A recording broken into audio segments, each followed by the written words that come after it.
Hello everyone and welcome. My name is Starcat Lazuli and this is the Imperial Diplomacy Championship Series, Game 1 where I'm playing Russia. Right over here, so we're starting with 1642 in this video. I'm currently recording in fall retreats of 1642 and just wanted to give you all a little bit of an update of how this game has been going so far. We start out with very kind press from everybody. This is a high-ranking game, so that is not a particular surprise. And I was talking with the Qing player, Buzzard, pretty early on about how I was expecting some kind of surprise moves. And I tend to find that higher level games like this, where we're pulling in high IDR players specifically, tend to have these unique openings where people think, oh, well, if I play meta, everyone's going to expect that. So you had to make surprise plays early on. And Buzzard, they agreed with me over here, but we're really cordial together. So yeah, starting out in the east, we get into tactics pretty quickly. You know, I try to have some chit-chat back and forth with everybody. All right, I'm going to send brats here to Yaktus and Krasnoyarsk to Karakoram. Very good. Now, this is always a bit of an awkward spot up here. You could have Inuit bounce out of Yaktus, but that doesn't happen very often. Karakoram is the more awkward one. I'm here in the middle, and typically Ming opens to Turfan, and Qing opens to Argu here. You have two armies here, and Russia in the middle here, so I'm just very direct with Qing. I'm going to take a wide margin around your centers. When I played Qing in Pumpkin Cup, I had Kikahar dotted year 1 by Russia, so I'm being very clear, very transparent. I'm going to give you a wide margin, and in return, just allow me to keep Karakoram, and we can have a really great relationship going. Qing likes this, so this is off to an excellent start. I also start getting into talks really early on with Sweden over here. Now, Sweden's press style meshes really well with mine, so we talk for a long time back and forth about TTRPGs and some other diplomacy ideas, different games that we've been in, that kind of stuff. And eventually I say, all right, I like you, so I really want Riga down here. Of course, I'm going to go for Spitsbergen, but if you are willing to support me into Riga, then I'd be very happy for us to have a bit of a sea exchange. You can have Spitsbergen back, and we can push down into Poland together. We can get a proper fight going here. So Barkadez playing Sweden over here. Very happy to hear this. Initially, he was offering me a bounce between us in these neutral provinces here, but I said no. I would prefer if we have a more aggressive opening towards Poland. And I'm very particular about this for two reasons. The first reason is that I played the face-to-face Imperial Diplomacy game at Carnage Con last October. I played Poland in that game. And that was a lot of fun, but Russia opened moving into I believe it was Smolensk and Voronezh. So I felt some serious pain down in Kiev, and it took me until the end of the game to have a reasonable claim on Kiev again. Will know I was losing back and forth to Russia a little bit for a fair while, and that was so painful as Poland to have Russia open so aggressively against me. So I was going into this game initially thinking, I could pull that that Kiev crusher opening. I think the best way to pull it is to move into Smolensk, Bryansk, and Voronezh all at the same time. You hit all three.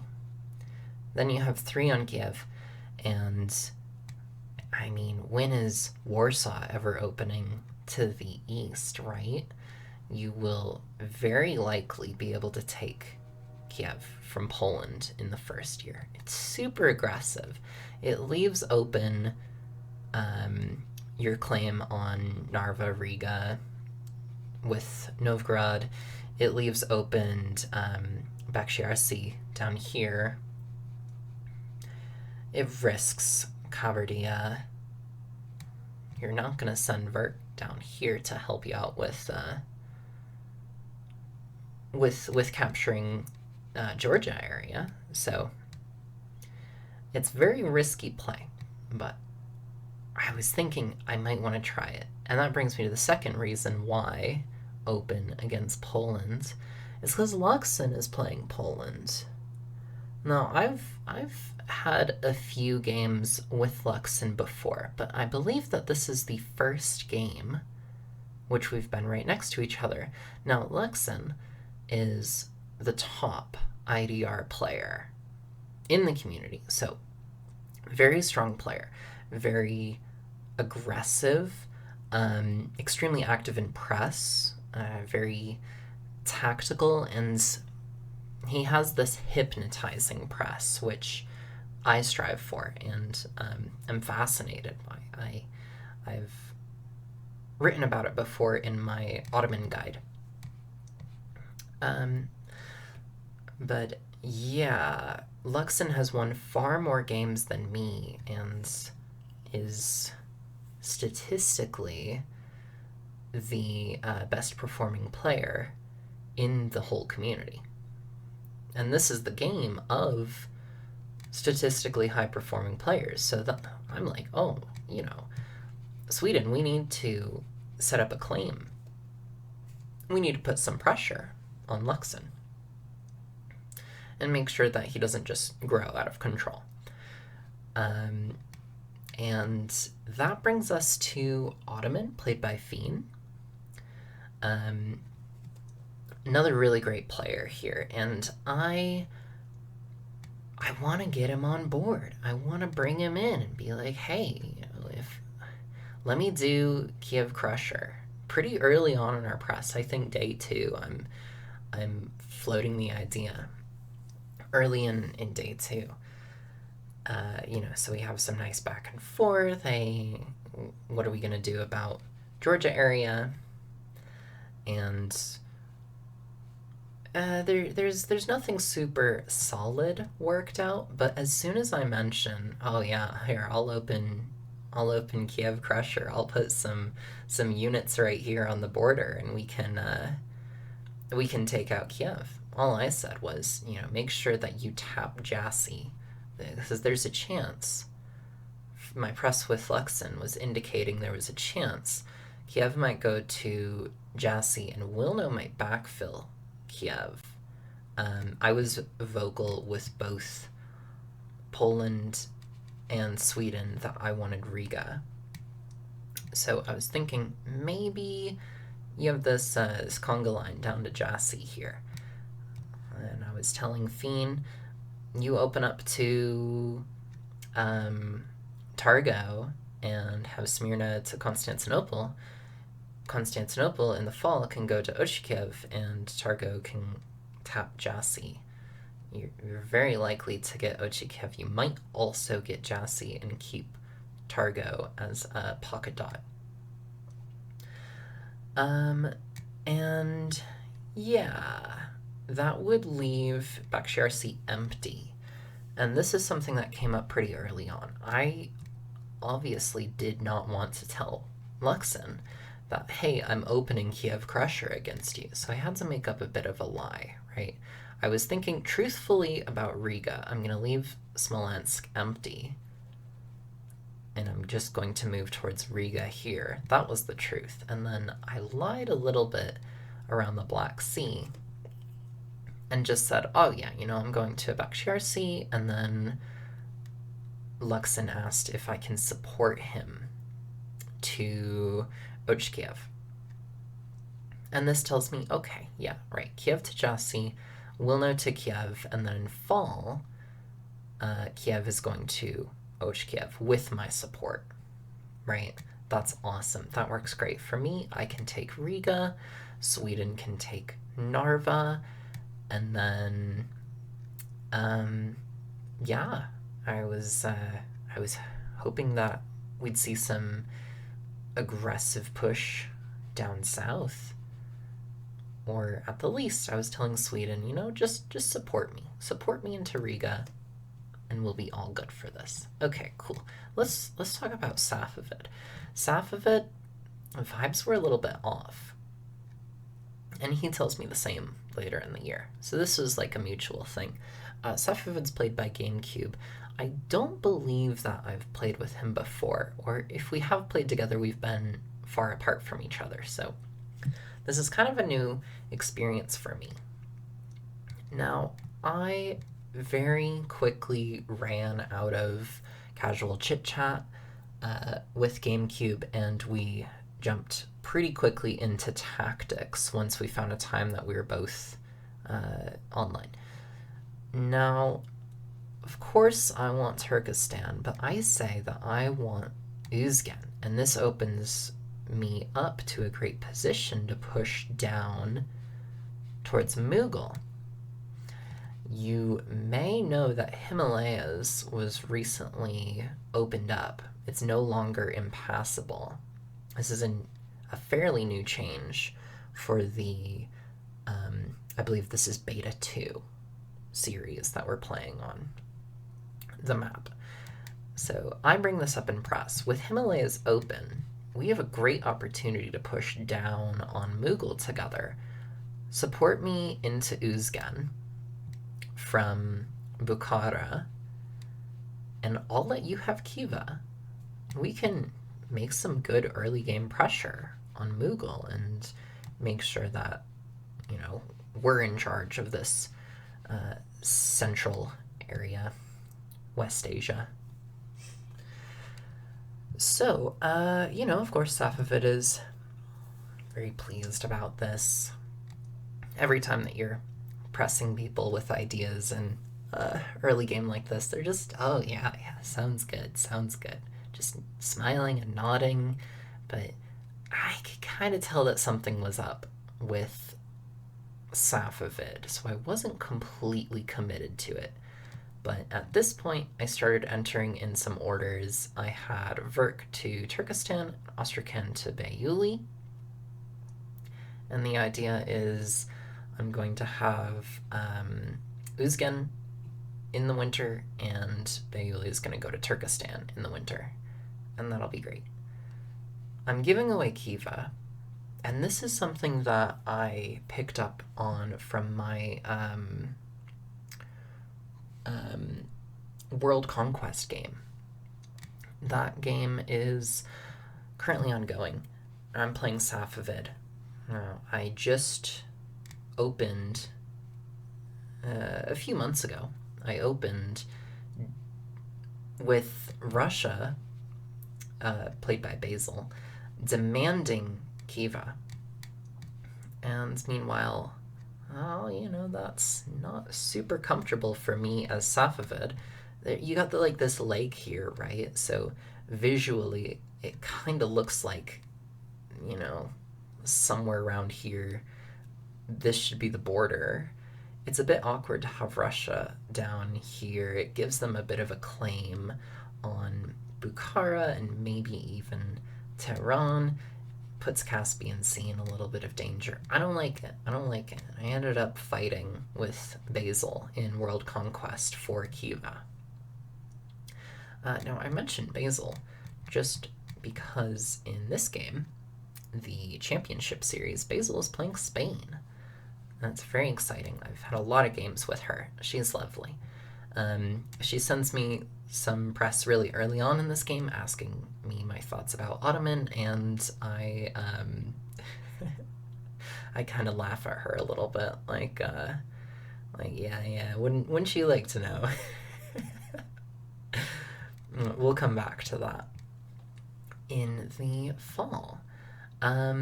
So press with Safavid was a little bit off. I couldn't exactly put my finger on it. Neither of these two were talking with me about the triangle in Georgia here.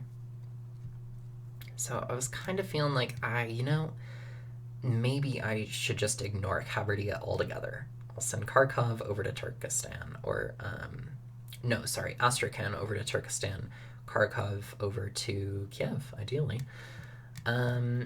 My press with Mughal was very light. Mughal and I didn't talk much. I said, I really want to take Uzgen. Mughal said, sure. And then Mughal started asking me about my press with Ming. I haven't talked about Ming yet. And that's because we didn't talk. At this point, me talking with Mughal, it's pretty late on in the phase. I have all my moves entered and not planning on making any serious changes to it, but I still haven't talked with Ming at that point. So I decided to reach out. Actually, I think it's Ming that reaches out to me first. Sedgeland reaches out to me first, and we do not talk tactics at all. We just talk general strategy and chat back and forth without saying anything too substantial. I report this to Mughal the next day on adjudication day, or maybe the night before, and Kevin, playing Mughal here, he doesn't believe me. Kind of get that vibe. He's questioning my moves. He says everyone around him is being really cagey, and he's accusing me of doing the same as well. So he asks me, what are your units doing? And I say, well, I'm gonna have Vert take Uzgen. And he says, okay, well, what about Krasnoyarsk? Well, that one is just gonna hold down Karakoram. Actually, I didn't specify. He asks what these two units are doing, Krasnoyarsk and Brask. And I say, I'm just gonna take Karakoram. And he says, the other one? It's none of your business. Because it's going up here to Yakutsk, I don't want to give that away. I don't want to give that away in case Inuit or someone wants to snipe me. My press with Inuit is also very light. We just do chit-chat. I say I'm taking Yakutsk. I don't even know if I said that. Just very brief chit-chat. And he's nice, and we get along. Pando, playing Inuit.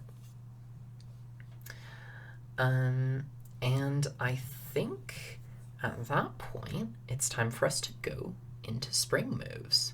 So let's take a look. We immediately see a really awkward result here on the west. That's not good. Okay, so I look at this map. You know what happened? Sweden ratted me out to Poland. And maybe that's not giving Luxon, playing Poland, maybe that's not giving him enough credit, because I was definitely getting some weird stab press from Poland at the or just before adjudication. I was kind of figuring that he would open up towards me. Now, I forgot to mention this, but Ottoman did offer me support into Derbent, close to the end of the phase. So that made me decide to move Astrakhan to Kabardia instead of the original Beyuli to Turkestan plan. But let's keep talking about the west here. I bounce Bryansk, I make it into Voronezh successfully, and then Luxon goes into Smolensk. Novgorod going into Latgale. This is like the worst place I could pick to go. If I was in Pskov, well, I'd have a chance to dot Avo. If I went to Smolensk, I'd bounce Wilno and guarantee 100% that I'd keep these two provinces. This is actually something that I admittedly struggled to see for a while.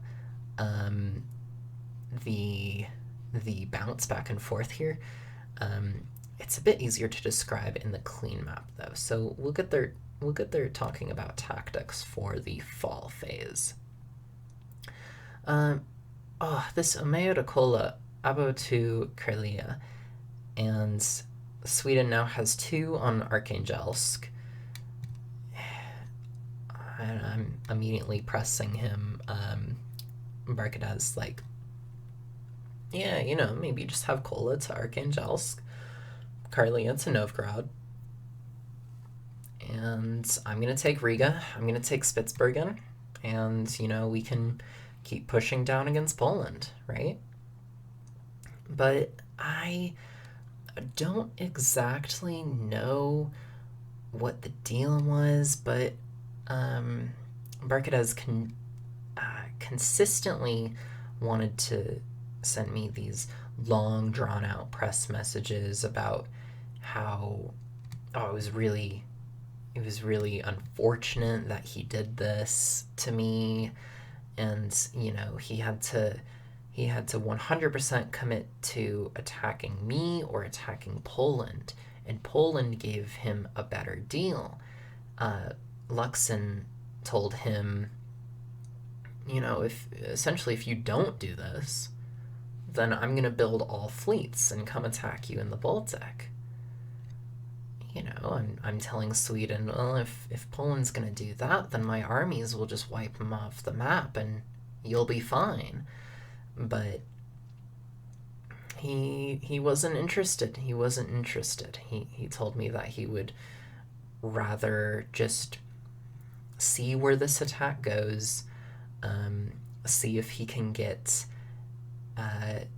3 dots out of it, or maybe 4. So we'll come back to that in the fall start.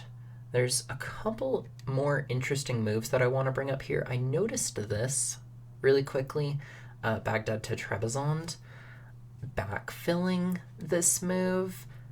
To me, this is a sign that Ottoman is expecting another dot. I found this a bit off-putting because Ottoman offered me support into Durban. But I convinced myself, this is probably just the extra army there as insurance to make sure that even if I coordinate with GameCube playing Safavid, we are not able to successfully take Tiflis here. So there were a couple other interesting moves. This one, Michele to the Red Sea, not bounced. When I play Ottoman, I always want to go to Red Sea, bounce this because it's so important. But no, Mecca is ignoring the Red Sea and letting Abyssinia in. Of course, this is going to freak out Fiend playing Ottoman quite a bit. This was also really interesting to see.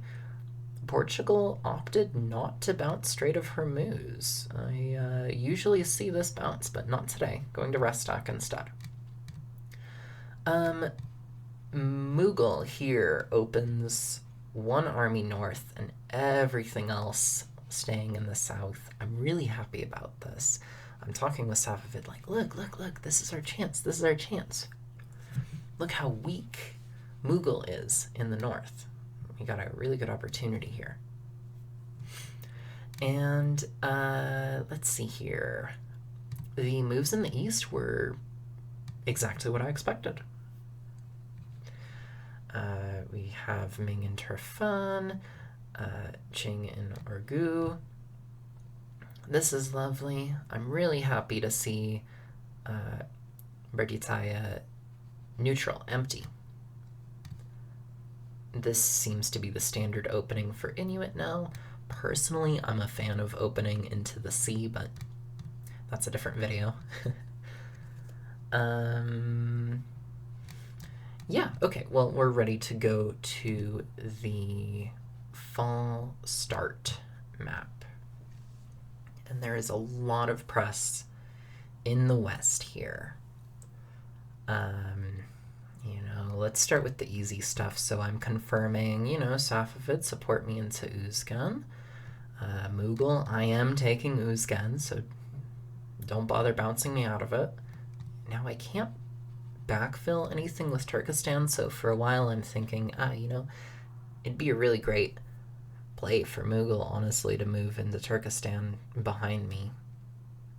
But I can understand not wanting to, and just like have a friend that you don't have to worry about, especially when you're committing this hard to the south. Safavid looks like he's gonna double. Awesome opening. And I'm just saying, Kabardia's gonna hold. Actually, I don't even think I was talking with Safavid about this area. Like I said, the press between us was a little sketchy. Ottoman did confirm Fiend. He confirmed that he'll support me into Durban. And here we start having back and forth combative press. Of course, Poland and we are fighting at this point.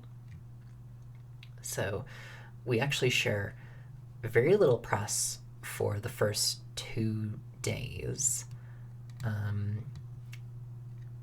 Well, almost the whole phase, while I'm talking with Sweden. And my press with Sweden is become extremely aggressive. There's not exactly a reason why that I can point to, but the press that I was getting with Sweden was very demeaning. And essentially, I'm like, this is obviously you taking a huge risk. You're putting 2 units against me when you're leaving neutrals open. And this is obviously a stab on me, and I expect you to own up to that. And if you want to work with me, you gotta walk it back. I know that it's first year and you don't want to just move your units back down, but Barkadas, he keeps asking me, like, just let me have Archangelsk. Just let me have Archangelsk, and then I'll be +3, right? Christiana, Copenhagen, Archangelsk, and I'll put down 3 fleets. And I'll send all these fleets south into the Baltic Sea to fight Luxon. It'll be great. We can work together. Just give me Archangelsk. Well, no. I don't want to. Not anymore. I was originally thinking, like, I'll give you Archangelsk. I'll even give you Novgorod. I'll give you both of these. But he started talking about how it was 100% commit to fighting me or 100% commit to fighting Poland, and I don't like that. That tells me if I let you have any dots of mine, you're going to keep going. You're going to keep asking for more. And he walked that back a little bit and started talking, oh, I didn't mean that as a long-term thing. I just meant that for my spring moves, but we can start changing that. But at this point, I don't have any trust for him. So I step away from press, get some sleep, and when I come back to it the next day, I see, I got Moscow. I'm going to have Moscow support my fleet in the Barents Sea into Arkhangelsk. I might do it the other way around, actually, have my army go into Arkhangelsk with support from the Barents Sea. But I tell this to Sweden. I say, you're not going to get Arkhangelsk from me. I know that's what you want. It's obvious that's what you want. I'm not going to just give it to you because I don't trust you to follow through with your word. I'm going to block Arkhangelsk, and I'm going to have Latgale block Novgorod. All right, I'm very clear. I'm doing a 2 strength block here, 1 strength block here, and you're not going to gain any dots off me.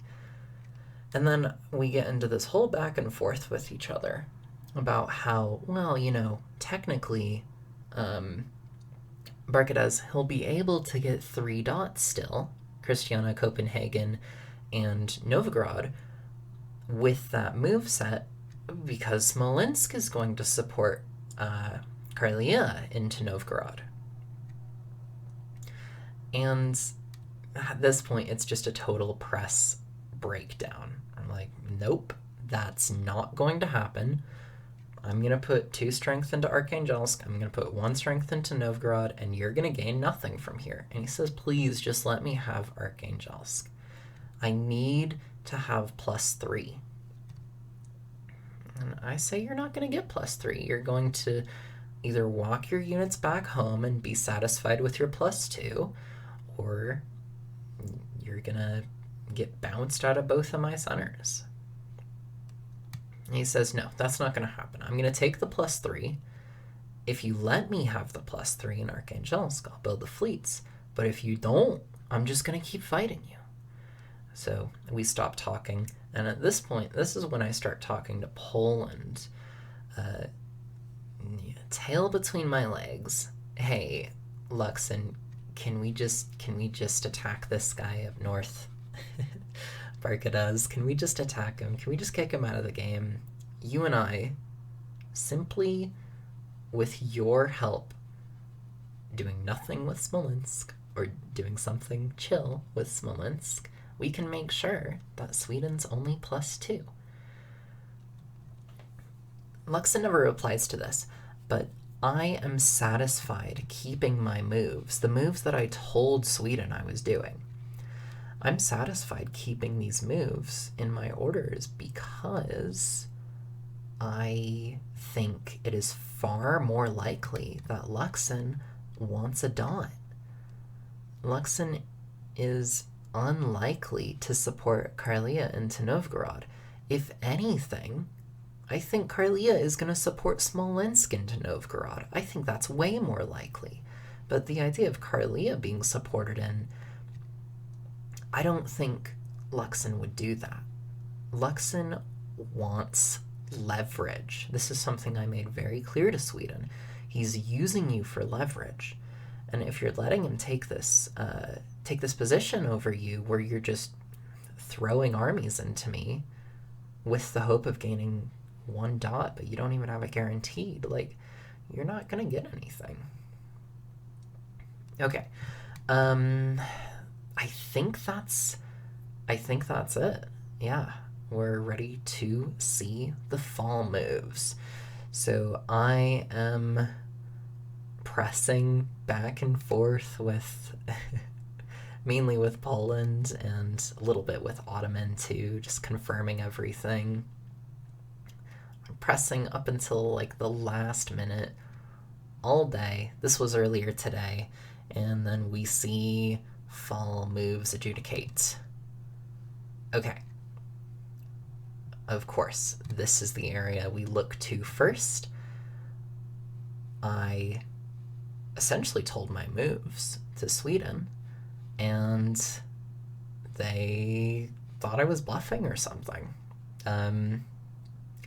I put 2 strength in Archangelsk and totally bounced them. So Sweden here is +2. You know, Sweden was actually getting so aggressive with me in press right before this. He said to me, Barkadis, he said to me, oh, you know, there's a serious miscommunication issue between us. And I tell him, no, you know, I'm pretty satisfied with our conversation, actually. I got all the information from you that I need. And he says, well, I guess we're death warring then, right? And before fall moves adjudicated, he tells me, you know, we're going to death war. And he immediately deletes that message. But I read it, and I called him out on it. I said, I know you deleted that message. I saw it. And the press keeps degrading from there, finally ending with him saying, I just need to get +3. I just need to get +3. Well, Barkadez, you did not get +3. You only got +2. This is pretty good. I bounced Luxon out of Novgorod. I told Luxon, oh, you know, just go to Bryansk, go to Latgale, go somewhere. You can work your way up to Riga or something, but I wanted to cover Novgorod anyway, and this was definitely the right play. All right, let's talk about the negative side of things. Ottoman stabs me here. Ottoman is supported by Safavid into Kabardia, so, you know, I kept saying my press with Safavid was off. Safavid also did not support me into Uzgen, like he said he was going to, GameCube. He said he was going to, but clearly he's more interested in working with Ottoman against me. And that is really unfortunate. Also, talking about Ottoman, I was really hoping to see this Jassy bounce. It's the main reason why I chose to go Voronezh to Bakhchiassi instead of Kiev. But, it happens. It happens. This honestly isn't too much of a surprise, and it's why I initially wanted to move my Astrakhan army east to Baguli and then to Turkestan. If I had done that, I would have been able to score a dot with Kabardia, but it is not so. Here, let's look out to the east a bit more. So we see Mughal being chill here. We see Qing being chill here. Inuit being chill. Not Ming, though. Ming is supporting an attack against me. Well, it didn't work out that way, thankfully. So it's not looking great for us here, but there's definitely a fighting chance, particularly in the west. The far west here is going quite well, all things considered. I am +4 this year with a dislodged unit in Kabardia. Can retreat to a few interesting places. And yeah, I mean, my neighbors, Sweden is only +2, so that is a really great opportunity for me. There are also some powerful neighbors, so check this out. This Abyssinia unit that we saw go into the Red Sea just goes into the ocean out here, completely ignoring these 2 open dots, Cairo and Mecca. Not even bouncing Santa, just nothing. So Ottoman ends up going +9 here, with every unit except 1 getting a dot, I believe. Is that right? I might be off by one because it does look like every one of them got a dot. Oh, right. This fleet up here into the Adriatic Sea. This is a little interesting. Very complacent towards Spain here in the Mediterranean. Usually I would expect not going into Gulf of Gabes, but going into Algerian Basin, maybe even Barbary Coast in the spring, so that you have a claim on Sardinia. Maybe you can contest Belarus. Maybe you can even move this army in a convoy over to Valencia. That's great. And this fleet is just sailing up the Adriatic. So it's interesting choices. I think Ottoman is in a great position here. Let's go to the retreats map. Ottoman is in a really great position here, very high up on the leaderboard too. You see that? What is that? 6th on the leaderboard?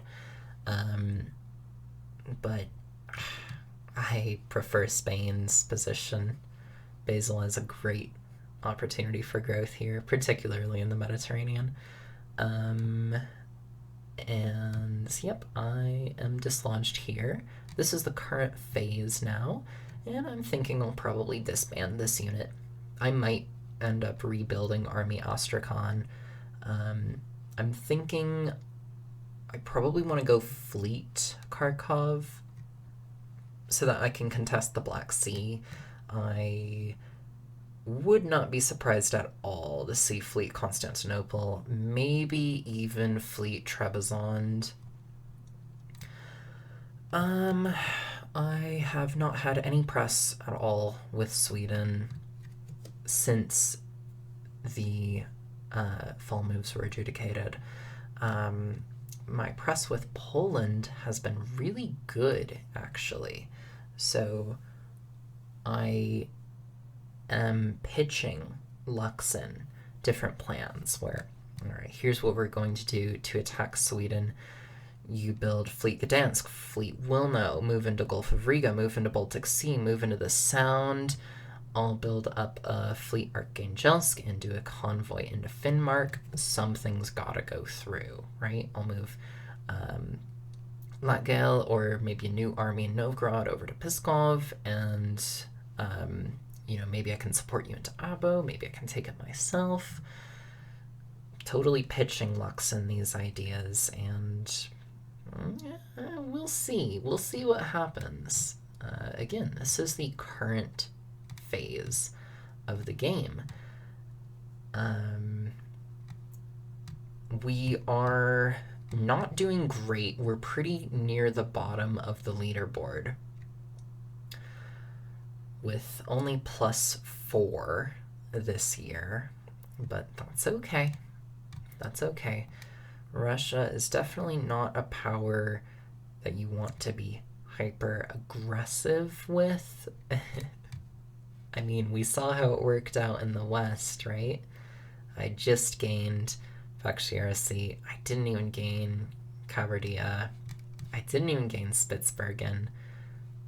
But Sweden also did not gain anything in their attack against me. So I don't think it's all bad. I'm definitely in a better position than Sweden.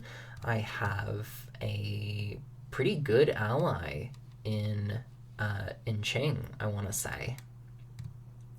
And I can get some good press with some of the other people around me too. For example, GameCube and I have been talking about making amends for our differences and pulling us back into a more favorable position where we can deal with this Ottoman +9 and take care of it. It'll be no problem. I'm telling Luxon the same thing, like, hey, we got something to deal with here. If Abyssinia is not going to attack Fiend, well, I guess it's up to us. Let's put aside some of our differences here. I'm not gonna be pissed about Kabardia. I'm not gonna be pissed about the lack of support into Uzgan. support from Derbent into Kavardia. Like, it's fine. I'm not going to worry about Ochikiev. It's fine. Everything's fine. I am asking Safavid for support back into Kabardia, but making my stance very clear that it's okay, it's chill, and I am open to suggestions. I want to negotiate. I want to talk about ways that we can come to peace and make this board shape out for the both of us, not just me. A big part of that is trying to avoid Fleet Tehran. Honestly, if Fleet Tehran goes up, the only thing that GameCube is going to gain is Ostrakhan. I don't think it's super likely to see that, and I know from playing Safavid, you don't want to build Fleet Tehran unless you think Russia is building Fleet Ostrakhan. So I'm being very clear, like, no, I'm not going to build Fleet Ostrakhan. I might just retreat to Ostrakhan to prove that, actually. That's probably a good idea. Okay, well, that's going to wrap up this episode. Thank you very much for watching. My name is Starcat Lazuli, and I will see you in the next one. Bye-bye.